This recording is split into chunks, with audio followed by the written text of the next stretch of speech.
participation.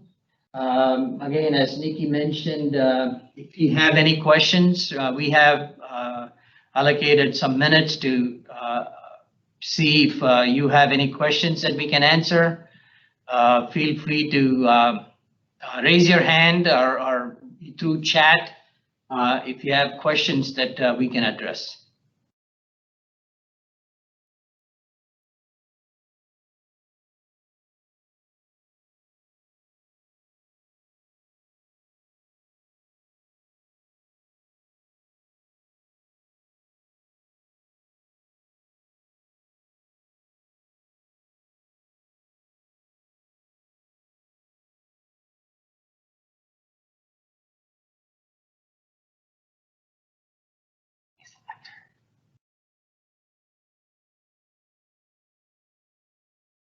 Unmute. Unmute. Why does not let me unmute that? Oh, you have to do it here. Maybe. All right. May I ask one question about the method of curing of your hydrogel? Did you see any difference in terms of performance using thermal versus the UV?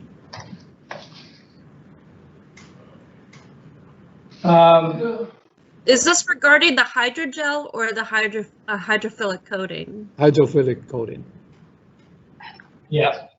So I think Matt touched a little bit during his slides. What we have seen definitely, the big differentiator is, of course, being able to coat ID and very complex geometries that you cannot be doing with UV cure. What we have seen generally is with heat cure, you get a more durable coating because obviously you're enabling full cross-linking with the heat cure. So in general, we have seen that it slightly outperforms possibly a UV cured coating.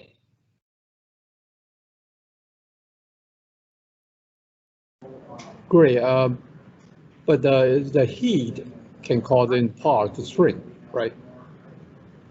Can cause the medical device to shrink? Right, like a tubing substrate.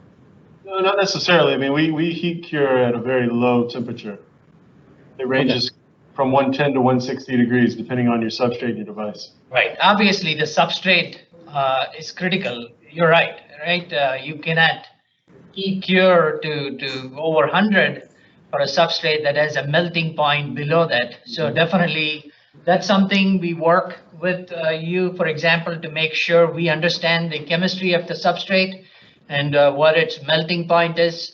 And we have different coatings that can cure at different temperature profiles. So we have some lower curable, heat curable coatings to more higher curable. So again, you can play with that option, but you're right, it is very substrate dependent, and there may be some challenge with heat curing on some materials that are very sensitive to heat. Okay, so more specifically, if you use UV versus ETO sterilization, is that both methods gonna have impact on the result of, or impact on the effect of the way of sterilization? On the sterilization, is that your question? Yes. He's asking, does heat have any difference from UV when they're sterilizing their equipment, whenever they're running it through the sterilization? Just in general, I think in general, just compare two methods. Right. Yeah, exactly. So again, heat curable chemistries, right, are sensitive to temperature. And so you bring up a good point. For example, in terms of steam disinfecting or the using heat is something that you have to watch out to make sure that it does not hit too much on the coatings performance. But in general, heat curable coatings are able to be sterilized by different methods. But I'll check if we have specific data between UV cured and heat cured coatings and how they behave with sterilization. But again, I would say that it's very dependent on the substrate and your device. So I mean, it's difficult to answer in general because it's very specific to the substrate. But in general, these methods can be sterilized by different technologies. Great, thank you. No problem. Does anybody else have any questions? I have one in the conversation. Which UV or heat cure method is more forward-looking and modern? Okay. I mean, that's a very general question. Again, the technology on the UV cure side, which again, we more specialize on the heat cure side, but there are newer technologies that you may be familiar that use LED, for example. Low energy UV curable coatings are becoming in demand in many applications. On the heat cure side, I think as one of the participants mentioned, we are seeing substrates that are very sensitive to temperature, more newer polymers that are probably lower temperature cure materials.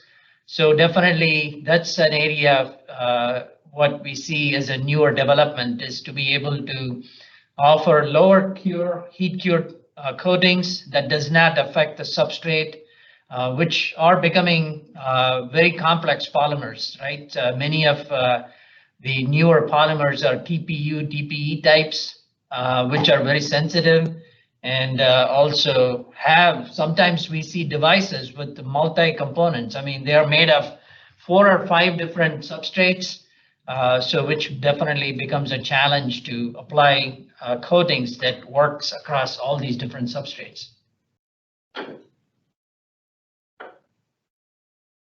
Okay, we have another question. Give me just a second to get to it. See, this is what's so frustrating.